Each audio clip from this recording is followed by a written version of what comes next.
এই তার দুইটা খুলে জাস্ট ব্যাটারিটা বের করে ফেললাম। তো বন্ধুরা, বাইকটা আমি অনেকদিন চালাই না, এই কারণে দেখা যায় যে আমি যদি বাইকে দেখেন যে স্টার্ট কিন্তু নিতে আসে না,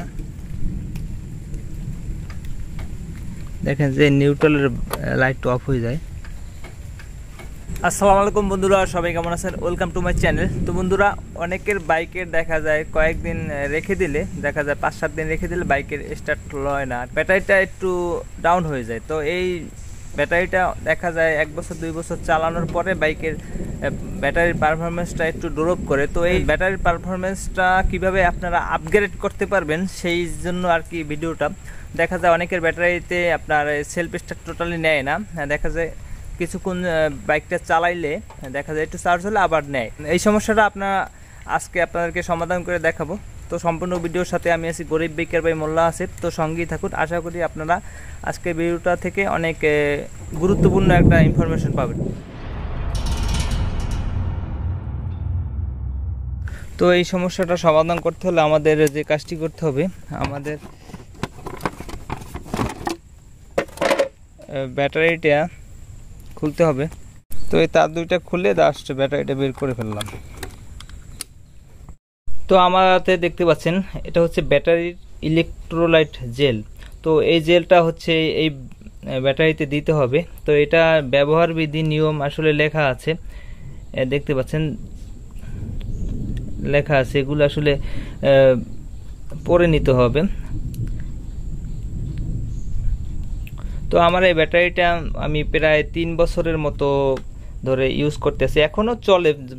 এখন যদি আমি ফুল চার্জ করি তাতেও চলবে, তবে আমি চাইতেছি আমার ব্যাটারিটা যাতে একদম নতুনের মতো ব্যাকআপ দেয়, সেই কারণে আজকে এই ইলেকট্রোলাইট জেলটা দিব।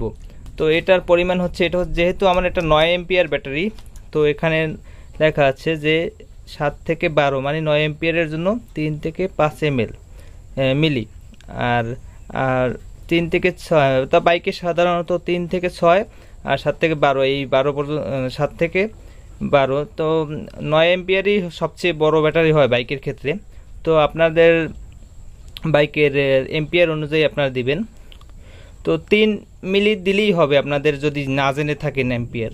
তো হলো আমার বাইকটা যেহেতু 9 এম্পিয়ার, তো হলে আমি 3 থেকে 5 ml দিলেই হবে, আমি 5 ml দিয়ে দিব। তো এটা দেওয়ার ক্ষেত্রে প্রথম যে কাজটি করতে হবে, ব্যাটারিটা একদম ফুল চার্জ করতে হবে।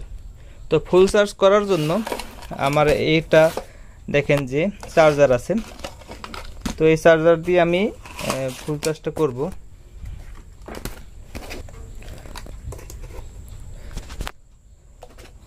তো এটা নেগেটিভে নেগেটিভ এবং পজিটিভে পজিটিভ, লাল কালারটা ঠিক রেখে চার্জ দিতে হবে। দেখেন যে চার্জ কিন্তু নিতে আছে। তো আমরা এখন এটা একদম ফুল চার্জ করব। তো ফুল চার্জ হয়ে গেলে আমার এখানে দেখাবে। তো আপনারা যেভাবে হোক ব্যাটারিটা ফুল চার্জ করবেন। তো আনুমানিক আপনার 15-20 মিনিট, আধা ঘন্টা চার্জ দিলে ফুল চার্জ হয়ে যাবে। তো বন্ধুরা, আমার ব্যাটারিটা ফুল চার্জ হয়ে গেছে, খুব অল্প সময়ের ভিতরে চার্জ হয়েছে, মানে আমার ব্যাটারিটা ব্যাকআপটা কম দেয়। যদি ব্যাকআপ বেশি দিত তাহলে একটু দেরিতে চার্জ হইতো। দেখেন যে এখন আর চার্জ নিচ্ছে না, আপনার সাউন্ড হচ্ছে না।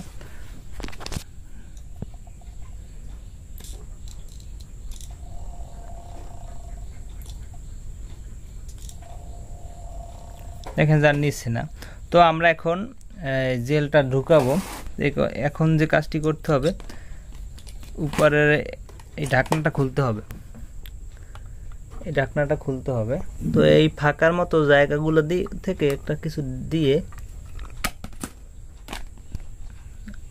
যেহেতু অনেক পুরাতন হয়ে গেছে এই কারণে ঘামটাও ছেড়ে দিছে। তো এই সিলগুলো, তো এগুলোর ভিতরে আমরা এখন জেল দিয়ে দিব। আমরা এখন এখানে 3 ml করে দিব। বন্ধুরা, জেলটা একটু নাড়িয়ে ছেড়িয়ে নেবেন যাতে জেলটা ভালোভাবে মিক্স হয়।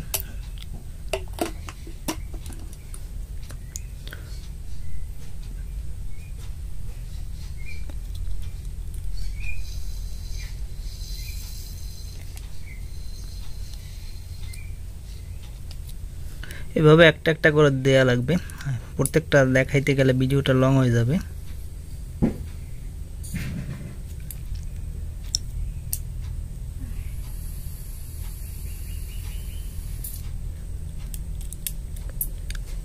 অলরেডি 4টা হয়ে গেল।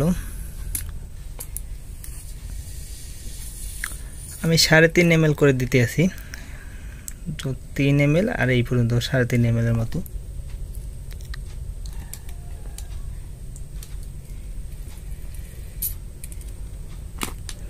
আমার জেল আসলে কম থাকার কারণে আমি আসলে 5 ml দিতে পারি না, 3 ml এর একটু বেশি, প্রায় 4 ml করে দিছি প্রত্যেকটা। তো এখন আমরা প্রায় 10-15 মিনিটের মতো ওয়েট করব, তারপরে আমরা ব্যাটারিটা আবার একটু চার্জ করব। যদি হয় তো হবে, তো কিছুক্ষণ 5-10 মিনিট রাখার পরে আমরা আবার এটা সিল করে দেব, এটা ঘাম দিয়ে আর কি আবার সিল করে দেব।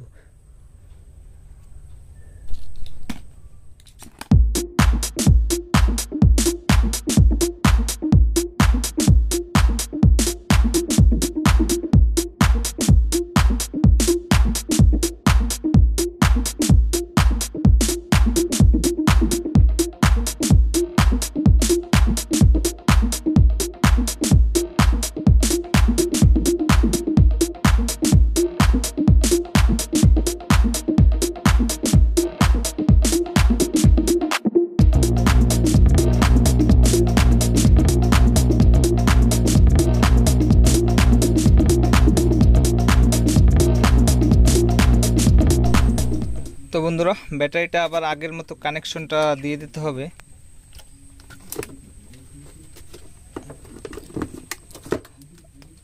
আমি আসলে এটা ভালো থাকার পরও আমি আবার মেইনটেনেন্সটা করলাম যাতে ব্যাটারিটা দীর্ঘস্থায়ী হয়।